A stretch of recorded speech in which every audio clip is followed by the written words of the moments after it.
Bienvenidos a todos to the kitchen of the Basilica of Saint Mary.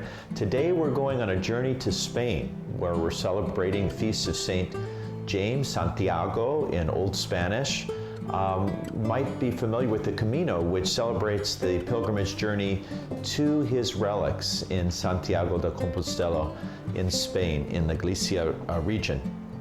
St. James, as you recall, was one of the disciples of Jesus Christ. He was first a follower of John the Baptist. His brother was John, his dad was Zebedee, and he was a fisherman in a business with his dad and brother, and also Simon. He followed the call to Christ to leave all things and follow him, which he did. After the crucifixion, St. James made a pilgrimage to the Iberian Peninsula, evangelizing and preaching the gospel. He came back in the year 44 to Jerusalem, where he was beheaded by Herod the Great. Later, his remains were taken to Spain and placed in what is now the shrine of St. James in Compostela, Spain. Started as a small church and later has been built and added on to over the centuries to become a masterpiece of architecture. But the heart of that cathedral is not only our Lord, of course, in the Eucharist, but also the relics of St. James. His feast day is July 25th. This year it's a holy year, which is when the Feast of St. James falls on a Sunday. And there's special graces, plenary indulgence for those who visit during the holy year. It's also a holy door on the church that is opened just those 14 times a century when we find the Feast of St. James falling on a Sunday. The good news for those who haven't been able to go in 2021 or won't be able to go this July, it's been extended due to the pandemic, and all the indulgences and the Holy Door will be open through December 31st, 2022. So we hope to be leading here at the Basilica pilgrimage, maybe two, from Washington to St. James Compostela to receive those graces and to walk the Camino, or the pilgrimage route that takes us to that beautiful church. In honor of St. James Feast Day, and of course, as you know, at the Basilica, we highly recommend there be feasting with every feast day. We want to highlight foods typical of the region of Spain, but we're also welcoming aboard our new communications director, Carlos, who's just joining us this month. So our first tapa, and again, you could make anything that's pleasing to your family, but we'll be choosing a Cuban-inspired empanada, which is a meat-filled patty, or you can also use vegetables or cheese or other things. It doesn't have to be meat, but you might be familiar with empanadas. We'll also be making ham croquettes, and also finishing off with a wonderful dessert, a Pastel de Santiago, which is a wonderful almond cake with a symbol of St. James in powdered sugar on top. But let us now begin with the empanada inspired by Cuba. So we'll begin with sauteing the vegetables. We have the olive oil already in the pan. Just going to put in listen to that sizzle. And we've got our sweet peppers, there's our onion, and our green pepper, and our garlic. Just going to saute that just for a few minutes so it softens the vegetables. And now that our vegetables are a little bit drier and have softened up, we're going to add our ground beef, and which is nice and pink, but we're just going to use the back of the spoon to break it up until it's browned and all the pink color is gone. And now, as you can see, our ground beef is all browned. We're going to add our tomato paste. Just mix that right in, try to get all of that tomato goodness into the dish. And we're going to add our spices. Again, it's salt and pepper, cumin, and oregano. Okay, now that our ingredients are all incorporated, we're just going to put this right onto our plate. And now we're ready to fill our empanadas. So we're using our empanada dough already formed into circles. And you could just really put it to 1/2 since you're going to fold it over. It's nice to get a little bit of the mixture in each bite. We're using for our sealer just egg white. So we're just going to put a little bit around the edges here. Just going to fold that over. And then just to make it look nice and to seal it more complete, we're just using the ends of our fork.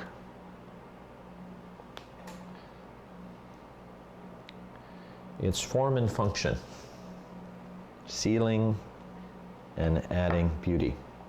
We're just going to take our empanadas and we're going to bring them over to our fryer and let that cook in the fryer itself. And you'll see the golden deliciousness once it's done.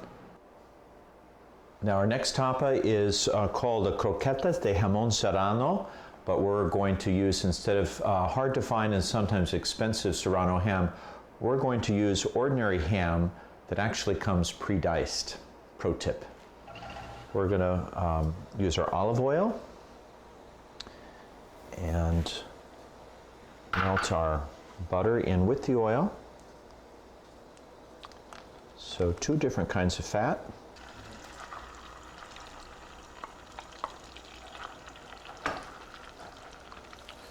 We're just sauteing the onion for a few minutes until it starts to take on a color. Okay. And now that our onions have been lightly sauteed, we're adding our diced ham.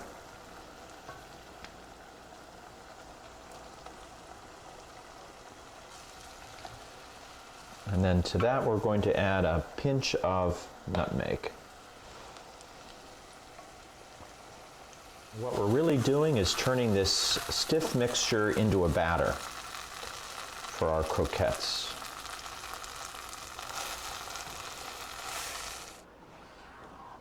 Okay, and now that it's fully incorporated and has the consistency of a batter, we're going to let it cool completely. So turn off your burner, set it aside, let it cool at room temperature,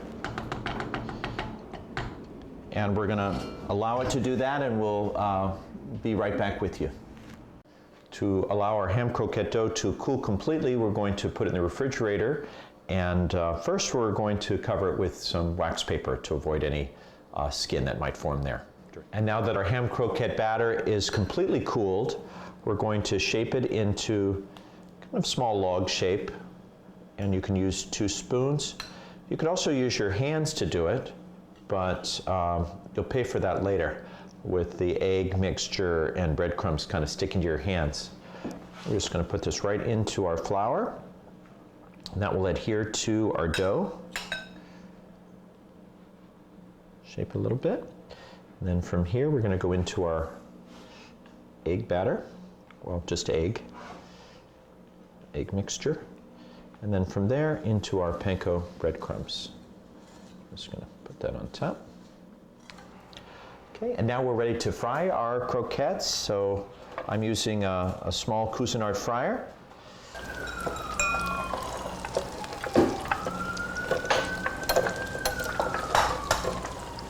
Now, of course, it wouldn't be a feast without dessert, so we're making the famous Pastel de Santiago, which is a light almond cake.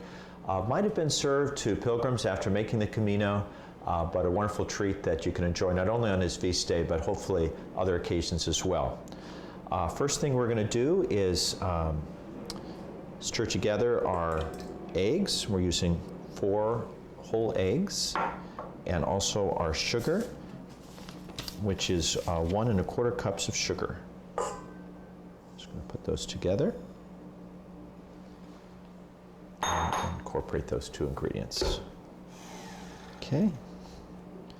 Now that those are incorporated, we're going to add our butter, and a pro tip is make sure your butter is taken out of the refrigerator early enough to soften. That'll really help you in this next step. So we're adding 1 stick of butter, and with the butter we're going to add our flour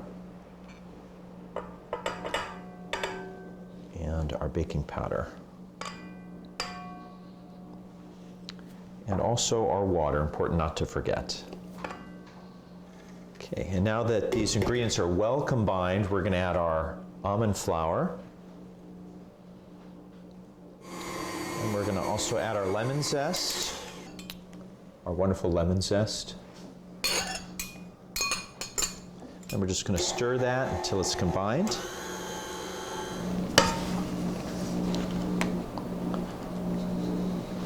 Okay, now that our batter is in the pan, we're going to place it into our preheated oven. It's been preheated to 350 degrees. It's time to put the decoration on it, which really turns it into something for this feast day. So we're using a stencil of the cross of St. James. This is a Latin cross with the representation of a sword that was used by the Order of Santiago, established in the 12th century to defend Christian Spain against the invading Muslims. So it has the cross as well as the might of the sword. So we're going to just dust this lightly with powdered sugar.